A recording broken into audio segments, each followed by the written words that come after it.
Assalamualaikum warahmatullahi wabarakatuh. Apa kabar anak-anak hari ini? Semoga kalian dalam keadaan sehat semuanya. Baiklah, saya Ibu Siti Nurmelani akan menjelaskan materi beriman kepada kitab-kitab Allah. Baiklah, kita lihat media pembelajaran di samping ini. Beriman kepada kitab memiliki arti secara bahasa dan secara istilah. Iman secara bahasa, tasdik atau membenarkan. Kemudian, iman secara istilah yaitu mengucapkan dengan lisan, kemudian membenarkan dalam hati, dan mengamalkan dalam perbuatan. Allah menurunkan 4 kitab.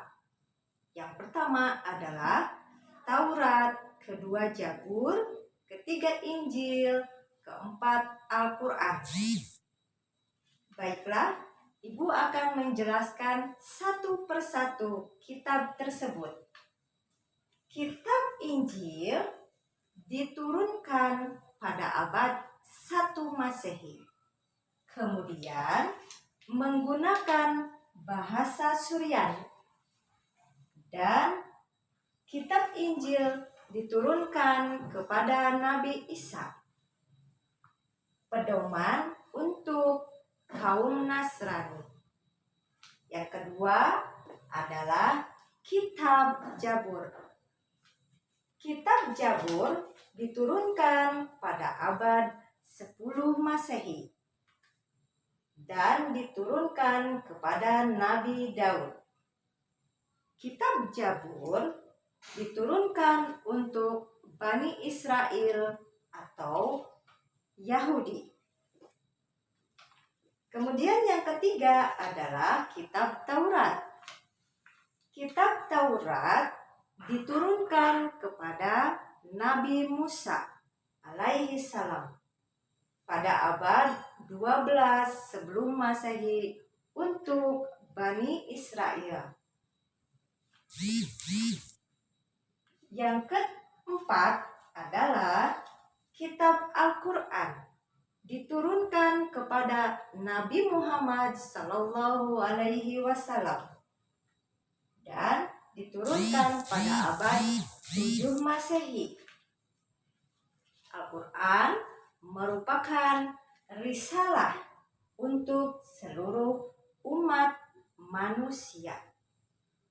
Baiklah, Ibu akan menjelaskan tentang pokok-pokok ajaran kitab Allah.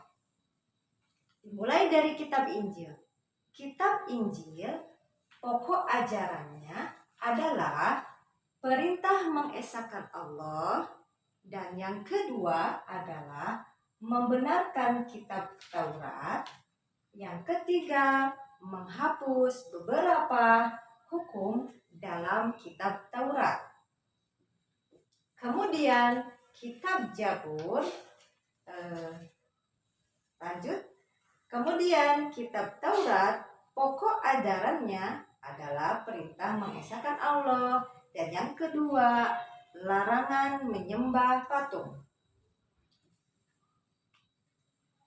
Kemudian kitab Al-Quran, pokok ajarannya adalah 1.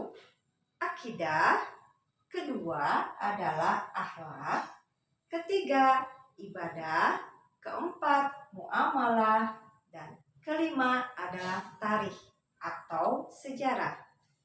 Baik anak-anakku, Ibu akan melanjutkan contoh perilaku beriman kepada kitab. 1.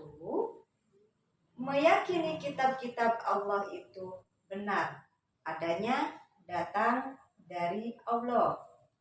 Dan yang kedua adalah meyakini Al-Quran kitab terakhir. Yang ketiga, meyakini adanya kitab-kitab Allah yang diturunkan sebelum Al-Quran, yaitu Taurat, Zabur, dan Injil. Dan yang keempat adalah menghargai kitab suci. Yang kelima, mengamalkan petunjuknya. Dan yang terakhir adalah hikmah beriman kepada kitab. Yang pertama adalah yaitu memberikan petunjuk pada manusia mana yang benar dan mana yang salah. Yang kedua, pedoman agar manusia tidak berselisih dalam menentukan kebenaran. Yang ketiga adalah mensyukuri segala anugerah dan nikmat Allah, termasuk pemberian petunjuk yang benar-benar melalui kitab-kitabnya. Baik anak-anakku semuanya, semoga Ibu berharap penjelasan kali ini dapat kalian pahami. Sekian dari Ibu. Assalamualaikum warahmatullahi wabarakatuh.